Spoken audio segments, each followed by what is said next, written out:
welcome to sunny Queensland. My name's Johnson, that's Rachel Johnson, just don't call me Jono, and I'm here to take you on a journey about my knowledge of cars. Now, did you know that last year Australia's bought over 1 million new cars? They broke the record. Previous record was about 950,000. But Australia's a pretty big place, so to get from A to B without a car can be pretty difficult. The top selling car for 2007 was the Holden Commodore. The second top selling car happens to be the car that I drive, the Toyota Corolla. Toyota Australia has been the top selling car for the last 5 years. I've always driven a Toyota Corolla for as long as I've been driving. Anyway, I did, however, get the chance to drive a Mercedes. Couldn't tell you what class, but it wasn't automatic and I did break my foot trying to clutch every now and then. I wasn't going to tell the owner I'd never driven an automatic. I wasn't going to give up the chance to drive a nice car. Speaking of nice cars, I'd like to show you a favourite of mine.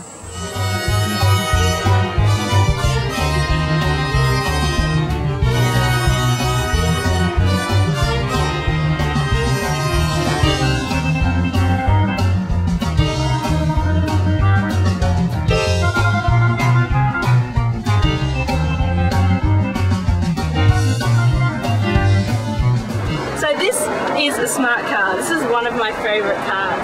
I'm here with my friend Steve from the Mercedes Smart Car. So tell me, Steve, what makes it a smart car? SMART is actually an acronym for Swatch Mercedes Art. So wow. That's the meaning of a smart car. And how fast does it go? Top speed on these is about 130 k's an hour. 130 k's an hour. That's pretty fast.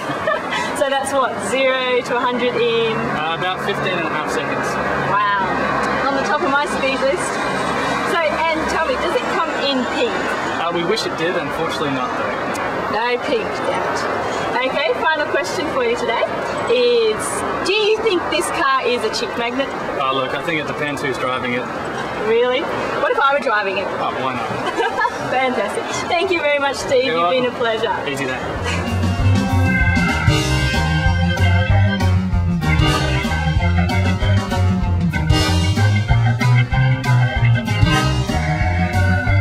I don't care. I think this car's cute. In fact, I want to take this one home with me.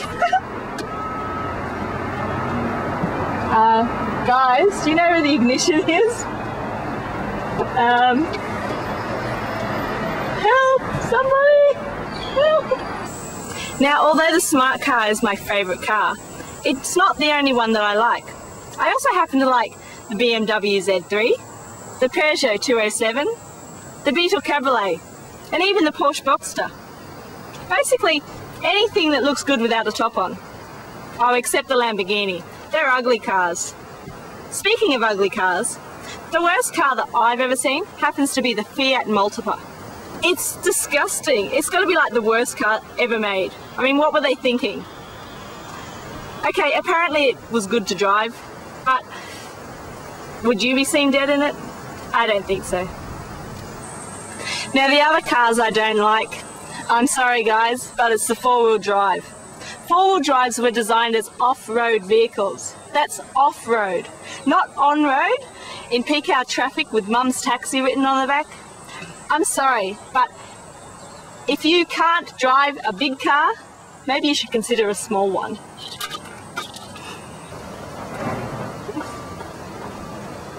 Do you know what they need to design in the average car? A periscope, so that when you're stuck behind a four-wheel drive on the freeway, you can see the traffic ahead. Do you know, I wonder whether Kevin Rudd, our Prime Minister, is a good driver. I mean, does he run traffic lights? Does he forget to indicate occasionally? Is he the average Australian that we all make out he is? The other thing I'd always like to see is for them to bring back the Cannonball Run. The race made famous by the classic movie. Why not? We've got a big enough country to do it in. It was last held in 2006, over 5 days, 4,000 kilometres later, and it started in Brisbane, finished on the Gold Coast. About time someone brought that back. Thanks for joining me. This is Rachel signing off.